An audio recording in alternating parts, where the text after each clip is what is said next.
આ જેટલા મારા વડીલો બેઠા છે ને મને બહુ ગમે, આને આગળ બેહાડો મને બહુ મજા આવે, કેમ કે આ ધોળા વાળા છે ને એને કેટલાયના જીવનને બચાવ્યા છે. એ કેસ બગડે ને સુધારે ને તો વકીલ કહેવાય, પણ કેસને બગડવા ન દે તો એને ઘરનો વડીલ કહેવાય. વડીલની ઇજ્જત કરતા થઈ જાવ તો પરિવાર ટકી જાય. સુખનું સરનામું જડી જાય જો વડીલની ઇજ્જત થઈ જાય તો. ઘરના વડીલની ઇજ્જત થાય, દુનિયા બદલી જાય. ઘરના વડીલની જો ઇજ્જત થાય, પરિવારની તાકાત બદલી જાય.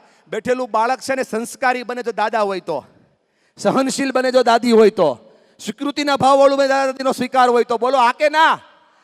માટે પહેલો અને મહત્વનો મુદ્દો છે સુખનું સરનામું જીવનમાં જોતું હોય, સમજણની અનુભૂતિ જીવનમાં જોતી હોય, દરેક સમસ્યાનું સમાધાન કરવું હોય તો પહેલું કામ કરો, ઘરના વડીલની ઇજ્જત કરો. જેટલા યુવાનો મારા દોસ્તો બેઠા છે ને હું નાનકડો અમથો એક ઇલાજ આપી રહ્યો છું. હલો, હા, આ બાજુ હોય તો આ બાજુ કરે, બહેનો નથી કરતા, અહીં જાવ તો ભાઈઓ નથી કરતા, બધાને કરવાનું છે. હલો, ઈલાજ આપી રહ્યો છું. જો જીવનમાં રાજી રહેવું હોય, સુખી થવું હોય, આગળ વધવું હોય તો શું કરવાનું?